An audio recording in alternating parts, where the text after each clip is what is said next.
Américas no Ar. Oferecimento Landfi. Envie dinheiro rápido e fácil para o Brasil.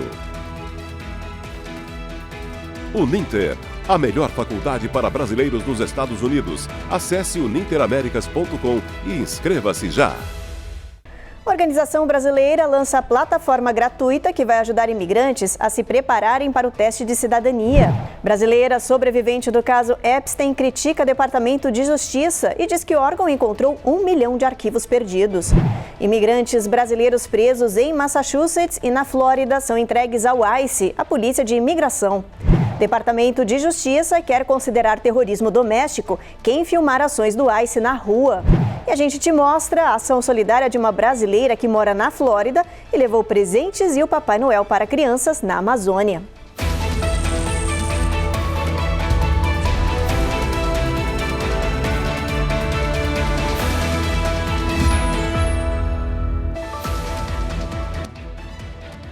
Olá, o Jornal Américas no Ar está começando. Uma organização brasileira em New Hampshire lançou um site que ajuda e prepara imigrantes em todo o país para o mais novo e rigoroso teste de cidadania. Detalhe, tudo gratuito. A plataforma online ajuda na preparação do teste de cidadania dos Estados Unidos. O site oferece as 122 perguntas oficiais e um simulado de 20 questões, que termina ao acertar 12. Também disponibiliza a pronúncia das perguntas e respostas, facilitando a prática oral para quem tem dificuldade com o inglês. E pensando nisso, nós decidimos criar um website parecido com um website do próprio USCIS, que foi construído entre 2008 e 2010, que basicamente é um mini teste do próprio teste de cidadania. E com isso, nós decidimos publicar gratuitamente para nossa comunidade e dificultar o trabalho da imigração do USCIS em negar os casos de naturalização. Segundo estudos do Pew Research Center, cerca de metade dos imigrantes legalizados aqui nos Estados Unidos ainda não são cidadãos. E a barreira do idioma é um dos principais motivos. Com a plataforma agora, as organizações esperam aumentar o número de pessoas preparadas para o teste. Os Estados Unidos estão entre os países que mais concedem cidadania no mundo. Só em 2024, cerca de 818 mil imigrantes se tornaram cidadãos. Na última década, mais de 7 milhões de pessoas passaram pelo processo de naturalização. E, infelizmente, o número de pessoas portadores de Green Card que ainda não têm o inglês fluente ainda é muito grande, que não fazem o teste de cidadania. Então, nós disponibilizamos essa ferramenta justamente para isso, para mostrar que o teste de cidadania, sim, é possível. O NH Brazilian Council atua em Nashua, a cidade com a maior população brasileira de New Hampshire, e também oferece apoio em imigração, documentação e atendimento jurídico, em português, espanhol e em inglês. E entre outros projetos, como a gente também trabalhou com a DMV de New Hampshire para traduzir o manual de direção para o português, entre outros projetos que a gente trabalha no nível local, estadual e federal também. Um brasileiro fez história no Acre ao se tornar o primeiro estudante do estado a entrar numa universidade norte-americana. O aluno de destaque é Diego Heitor da Silva Monteiro. Ele abriu fronteiras e quebrou tabus. Foi o primeiro da família a viajar para o exterior em um programa do governo do Acre e agora é o primeiro do estado a entrar na Universidade de Princeton, uma das mais prestigiadas do mundo. O brasileiro conquistou essa oportunidade com o apoio do programa Fundação Estudar. Ele vai cursar psicologia e com essa façanha, Diego Heitor abriu as portas para muitos alunos seguirem seus passos. Olha, essa conquista é considerada grande porque Princeton recebe 35 mil candidaturas por ano e só aprova 3,8%, ou seja, de cada 100 candidatos, apenas 4 passam. E o brasileiro foi um deles. Parabéns, Diego. E uma escola rural do Arizona está prestes a perder metade do seu corpo docente. Eles são professores internacionais que tinham sido contratados com visto H-1B para suprir falta de mão de obra. Mas a nova política federal de vistos mais caros tornou impossível para o distrito manter os profissionais. No distrito rural de Baboquivari, no Arizona, a falta de professores chegou ao nível crítico durante a pandemia e a solução veio do exterior. 20 educadores internacionais foram contratados para atender a comunidade da reserva Tohono O'odham. I am an international teacher from the Philippines. Entre eles está Cerelo Flores, um professor das Filipinas, que é líder da equipe do 4º ano. We shifted how the social culture of the kids are, the academic culture. As mudanças federal na taxa de processamento de vistos H-1B, que subiu para $100 mil, está forçando a saída de todos esses professores em até 2 anos. Só nesta escola, isso representa 50% do quadro de funcionários. A diretora Jolene Bagan-Lewis diz que substituir esses profissionais será quase impossível, já que eles estão em uma área rural e ninguém quer morar lá para dar aula. It is going to be difficult to find new teachers to come to our school because we are in a rural district. Esta professora ainda não teve coragem de contar aos alunos que terá de ir embora. Os distritos escolares esperam que o governo federal estenda os mesmos benefícios de isenção de taxas dos médicos aos professores. Caso contrário, centenas de crianças vão ficar sem aula. O governo dos Estados Unidos anunciou que vai endurecer a cobrança de empréstimos estudantis no início de 2026. A administração Trump vai começar a descontar diretamente do salário de quem está em débito. A partir de janeiro, quem não paga um empréstimo estudantil há pelo menos 270 dias vai começar a ter o valor devido retirado direto do salário de forma compulsória. O anúncio foi feito pelo Departamento de Educação dos Estados Unidos. Segundo as autoridades, os primeiros avisos vão ser enviados na primeira semana de janeiro, atingindo cerca de 1.000 pessoas. Mas esse número deve crescer rápido nos próximos meses. Um relatório divulgado em abril apontou que mais de 5 milhões de pessoas já estavam em default e outras 4 milhões estavam atrasadas sem pagar há cerca de 90 dias. A medida busca recuperar parte dessa dívida, mas também levanta preocupação entre os trabalhadores que dependem do salário integral para pagar as contas básicas. No próximo bloco, brasileira sobrevivente do caso Epstein critica o DOJ, diz que o Departamento de Justiça achou arquivos perdidos e cobra transparência. E você vai ver também uma colisão de helicópteros em pleno ar que matou 2 pilotos experientes em New Jersey.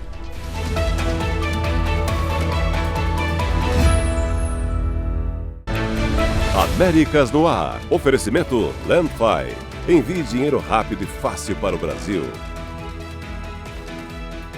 Uninter, a melhor faculdade para brasileiros nos Estados Unidos. Acesse uninteraméricas.com e inscreva-se já.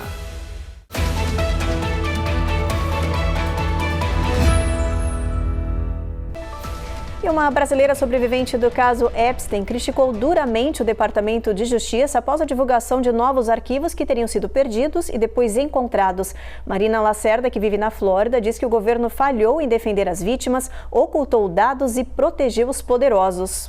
A brasileira Marina Lacerda, sobrevivente do caso Epstein, disse estar chocada com o fato de o Departamento de Justiça ter encontrado cerca de 1 milhão de documentos que estavam desaparecidos e perdidos. Segundo ela, os processos divulgados até agora protegem os homens poderosos e expõem as vítimas sem um contexto adequado. Marina Lacerda diz que as mulheres envolvidas estão frustradas e afirmou que é hora de responsabilizar todos os envolvidos. Ela defende mais transparência e justiça. A brasileira também questiona se o Congresso vai conseguir avançar na investigação. Marina afirma que qualquer pessoa que tenha violado a lei deve ser responsabilizada e ter o nome divulgado publicamente. Ela prometeu, junto com as outras vítimas, lutar pela totalidade da divulgação dos documentos do bilionário Jeffrey Epstein, acusado de tráfico sexual e aliciamento de menores. Epstein morreu em 2019. O presidente Trump conversou hoje por telefone com o presidente russo Vladimir Putin. O bate-papo foi um dia depois dele se reunir com o líder da Ucrânia na Flórida para discutir um possível acordo de cessar-fogo. Os detalhes com o repórter Matias Brotero. Vladimir Putin ligou para Donald Trump e disse que 91 drones ucranianos foram lançados contra uma residência presidencial no norte da Rússia. Os Estados Unidos não confirmaram o ataque, mas Trump declarou que o incidente pode influenciar as negociações para o acordo de paz. Uma coisa é ser ofensivo, outra coisa é atacar a casa dele. Não é o momento certo para fazer nada disso e não podemos fazer, disse Trump. O presidente ucraniano, Volodymyr Zelensky, negou que tenha realizado a ofensiva e acusou o Kremlin de usar essa justificativa para lançar novos ataques contra Kiev. As declarações acontecem um dia após o encontro entre os presidentes dos Estados Unidos e da Ucrânia na Flórida. Líderes de diferentes países europeus participaram da reunião, descrita pela presidente da Comissão Europeia, Ursula von der Leyen, como muito boa. Washington se comprometeu a oferecer garantias de segurança à Ucrânia por 15 anos com possibilidade de prorrogação. O presidente Volodymyr Zelensky aceitou a proposta, mas defende um prazo maior, pelo menos 50 anos. Segundo ele, uma decisão nesse sentido teria caráter histórico e Donald Trump vai analisar a mudança. Temas como o destino da usina nuclear de Zaporizhia e a divisão de territórios ocupados pela Rússia ainda podem travar o acordo. De Washington DC, Matias Brotero para o Américas no Ar. Ainda na Flórida, o presidente Trump recebeu hoje o primeiro-ministro de Israel, Benjamin Netanyahu. O encontro dos dois líderes foi focado na situação no Oriente Médio e no avanço das negociações da segunda fase do acordo de cessar-fogo entre Israel e o Hamas, que inclui o desarmamento do grupo terrorista. Netanyahu voltou a cobrar os restos mortais do último refém morto em Gaza, antes do avanço do plano. A conversa também incluiu a discussão da criação de uma força internacional estabilizadora da guerra para a faixa de Gaza. O Irã e a situação no Líbano também foram abordados. O presidente americano voltou a demonstrar apoio público a Netanyahu, ressaltando a relação política entre os dois líderes. Trump também afirmou que um possível indulto ao premier israelense no processo de corrupção contra ele estaria a caminho. Em New Jersey, 2 helicópteros colidiram no ar, deixando 2 pilotos mortos. Segundo a Administração Federal de Aviação, as aeronaves se chocaram perto do aeroporto municipal de Hamilton no domingo de manhã. Os 2 helicópteros caíram em uma área rural a cerca de 1,5 km do aeroporto. Um piloto morreu na hora, o outro chegou a ser levado para o hospital em estado crítico, mas não resistiu aos ferimentos. Testemunhas relataram que os helicópteros voavam muito próximos um dos outros no momento do impacto. A FAA está investigando as causas desse acidente. A seguir, tem brasileiros presos em Massachusetts e na Flórida, um com histórico criminal que vai ser deportado e outro por estar irregular no país. E mais, Departamento de Justiça quer considerar terrorismo doméstico quem filmar ações do ICE na rua.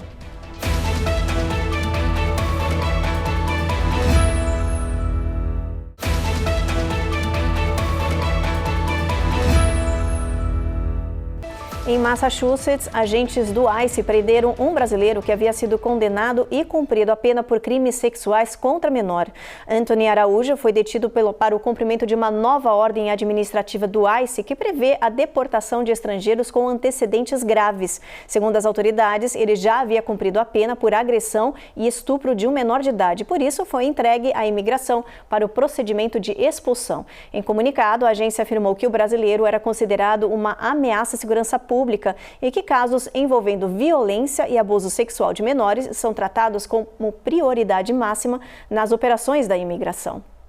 Nos Estados Unidos, surgiu uma polêmica envolvendo operações de imigração e a discussão sobre quem pode ou não filmar esse tipo de ação. Um documento federal recente levantou a possibilidade de que registrar agentes em serviço possa ser tratado como terrorismo doméstico. Mas especialistas estão alertando para os riscos dessa interpretação.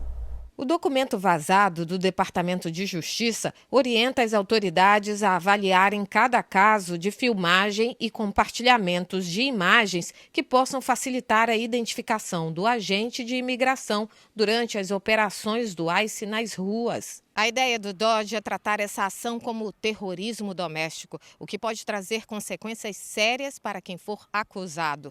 Segundo especialistas, essa interpretação pode afetar pessoas que sempre puderam filmar em espaços públicos ou registrar operações. ONGs de direitos civis também lembram que gravar essas imagens tem a proteção da primeira emenda e é essencial para garantir transparência. A expansão do conceito de terrorismo doméstico é algo que essa administração vem buscando constantemente, mas essa expansão é totalmente contrária à primeira e à segunda emendas, que são dois instrumentos legítimos que a população tem para lutar contra atos de tirania. É por isso que no hino nacional se fala claramente, é a terra da liberdade e lar da valentia. O caso vem à tona justamente no momento em que o governo federal também tem recebido críticas por divulgar vídeos de operações de imigração, inclusive em contas oficiais do Departamento de Segurança Interna, o DHS. As primeiras emendas da Constituição Americana foram criadas para não deixar dúvida nenhuma sobre as limitações do governo. Quanto maior o Estado, menor é o indivíduo. Impedir que o governo viole a privacidade de seus cidadãos, o que inclui também o direito de imagem, é o que separa o que é público do que é privado. Mesmo em casos que há uma tutela clara de direitos constitucionais, percebemos que advogados públicos têm brigado em casos muito fracos, o que mostra que talvez isso seja a nova instrução do governo atual, brigar mesmo que não tenha chance de ganhar. Quase 2 dezenas de estados americanos, além de Washington, D.C., vão aumentar o salário mínimo no próximo ano. Em alguns lugares, o valor vai ser mais que o dobro do mínimo federal, o que não muda desde 2009. Ao todo, 22 estados e o Washington, D.C. vão aumentar o valor pago por hora. Em 2009, o salário mínimo federal foi aumentado para $7,25 por hora. Desde então, não houve alteração. E é por isso que muitos estados, como os que aparecem em azul escuro neste mapa, já estabeleceram novos salários mínimos. O mais alto é na capital, Washington, D.C., $17,95 por hora, mais do que o dobro do salário mínimo federal. O professor de economia, Amit Bhattabial, diz que o aumento é positivo, mas não resolve o problema do custo de vida disparado. Ele afirma que a diferença entre 1% mais rico e os outros 99% da população é gritante. Wealth inequality in the United States, where the difference between the 1%ers and the 99%ers is staggeringly large. O governo diz que apenas 1% dos trabalhadores ganha o mínimo federal hoje. O economista Andrew Chamberlain concorda. Ele diz que a maioria dos funcionários de pequenas empresas já ganha acima do mínimo federal. The vast majority of employees at small businesses already earn above. Andrew afirma ainda que a história mostra que os aumentos graduais não afetam tanto as empresas. Ou elas absorvem o custo ou repassam uma parte em preços.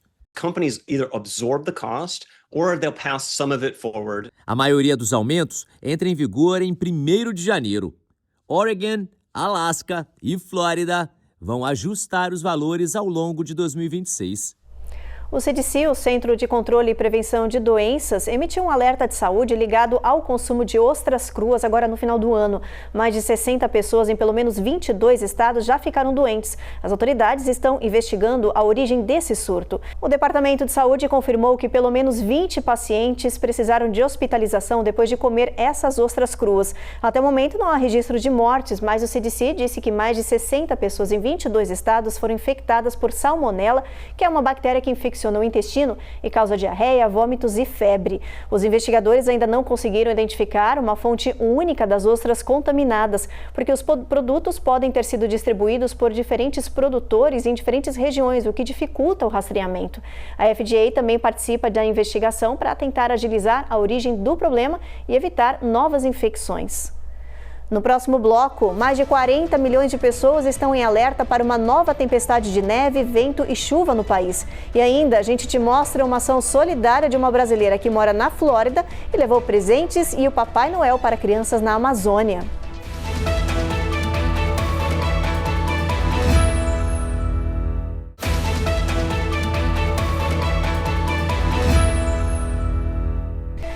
tempestade de inverno que atingiu o Nordeste no final de semana provocou nevasca, caos nos aeroportos e milhares de atrasos e cancelamentos de voos. Nova York registrou o maior acúmulo de neve dos últimos anos. As autoridades anunciaram que um novo clima extremo deve chegar a partir de hoje e que 40 milhões de pessoas estão sob alerta em todo o país. A tempestade de inverno que avançou pelo Nordeste no fim de semana deixou um rastro de neve, atrasos e muita confusão para quem precisou viajar de carro ou de avião. No final de semana, Nova York registrou a maior nevasca dos últimos anos, com mais de 10 centímetros no Central Park, e acúmulo ainda maior em condados ao norte da cidade. Centenas de voos foram cancelados e milhares atrasados. Foram emitidos também alertas para as pessoas ficarem fora das estradas. Segundo as autoridades, outra tempestade de inverno extrema já está a caminho. Mais de 40 milhões de pessoas estão sob alerta para esse sistema que avança pelo meio oeste e que deve atingir a região dos Grandes Lagos e o nordeste do país entre hoje, à noite e amanhã, terça-feira. Há alertas de nevasca em partes de Dakota do Norte, Minnesota e Iowa, com previsão de entre 7 e 20 centímetros de neve e rajadas de vento que podem chegar a 70 quilômetros por hora, reduzindo a visibilidade a quase zero. No norte de Michigan, o acúmulo pode passar de 60 centímetros de neve em algumas áreas. Já no Nordeste, a previsão é de uma mistura de chuva, neve e gelo, especialmente em regiões de maior altitude na Nova Inglaterra. Partes de Nova York e Pensilvânia têm alerta para chuvas fortes e possíveis alagamentos, enquanto cidades como Detroit e Cleveland podem enfrentar rajadas de até 60 milhas por hora. O sistema deve perder força ainda nesta semana, mas a neve pode continuar até quarta-feira. Um juiz do estado do Oregon decidiu que o governo federal não pode bloquear milhões de dólares em verbas de preparação para desastres destinados a estados. A ação da justiça foi uma resposta a 11 estados que processaram o governo Trump por exigir números atualizados de população, incluindo dados de imigração e também de deportação, para liberar recursos da FEMA, que é a Agência Federal de Emergências. Segundo o New York Times, a FEMA alegava que alguns estados poderiam estar recebendo valores acima do necessário, já que a distribuição das verbas é feita com base no censo dos Estados Unidos e que só iria liberar verbas com dados atualizados. O juiz entendeu que as novas exigências não poderiam ter sido impostas e que elas violavam a Lei Federal de Procedimentos Administrativos em casos de emergências estaduais ou municipais. A Corte também determinou que a FEMA não poderia reduzir de forma repentina o prazo para uso das verbas de 3 anos para apenas 1 ano. Vamos dar uma olhadinha na previsão do clima, ver como é que vai estar amanhã o tempo em boa parte aqui do país. A gente começa por Boston, lá tem previsão de neve ao longo do dia, com mínima de 21, máxima de 31 graus. Tempo encoberto em Nova York, Washington, Norfolk e Charlotte. Charlotte, mínima de 29. Atlanta, a gente tem tempo encoberto, com mínima de 26, frio nessa região aí, máxima de 41. Tampa, a gente tem mínima de 41, máxima de 57, tempo encoberto também em Miami. Houston, não tem sol por lá, apenas nuvens, a mesma coisa em Brownsville e San Antônio. Albuquerque tem mínima de 24, máxima de 51 graus Fahrenheit. A gente continua na nossa tabela, Phoenix tempo encoberto. Olha, a tabela hoje só está mostrando o tempo encoberto em todas as regiões. Tem um pouquinho de sol em Salt Lake City, mínima de 24, máxima de 45, mas vai aparecer meio tímido ao longo do dia. E olha, no final de semana, uma brasileira liderou uma campanha de Natal especial na Flórida. Durante meses, ela arrecadou presentes e levou tudo para a Amazônia. Essa ação solidária, que acontece há 30 anos, também levou o Papai Noel. Quem conta essa história pra gente é a Cone Rocha. Estamos aqui hoje à beira do Rio Solimões, em Manacapuru, no Amazonas. E a gente vai para uma comunidade ribeirinha chamada Betel e outra chamada Braga. Então, as duas comunidades se juntaram, estão aguardando o Papai Noel. E a gente vai estar levando o Papai Noel com muita alegria, cestas básicas, brinquedos, para fazer a alegria da criançada. O Papai Noel trocou o trenó e as renas por um barco. Foi assim que ele chegou na Amazônia. O bom velhinho de 93 anos, também brasileiro, saiu da Flórida para levar às crianças 400 presentes e 100 cestas básicas. A chegada dele foi comemorada pela população local. Feliz Natal e ho, ho, ho! algumas crianças abraçaram Santa Claus pela primeira vez. Toda essa ação faz parte do projeto Decolando, que foi idealizado por Indra Risato, aqui na Flórida, em 2005, com apoio de amigos e familiares. A brasileira passou a ajudar comunidades ribeirinhas da Amazônia, levando educação a centenas de crianças. Com o passar do tempo, o projeto mudou de foco. Indra passou a levar mais que cuidados, decidiu levar amor, carinho e atenção aos pequenos. Além dessas comunidades isoladas, a equipe de Natal também levou presentes para a comunidade indígena do povo Cambeba, para um orfanato e para a PAI da cidade.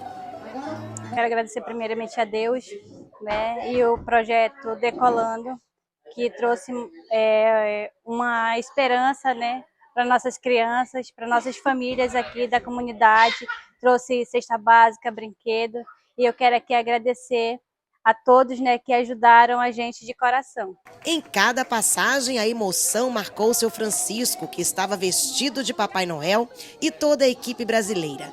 Mas foi na APAI de Manacapuru que crianças e adultos especiais se emocionaram. Eles cantaram, tiraram fotos e receberam as doações com lágrimas e sorrisos. Achei incrível, achei emocionante. E povo, nosso vovô pode ajudar tanto, gente. Tantas crianças são felizes em realizar o nosso sonho. Eu presentear um presente maravilhoso. Agradeço muito. Feliz Natal,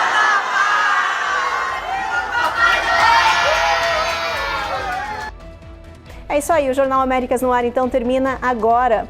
A gente agradece a sua companhia e te espera novamente na próxima edição. Até lá!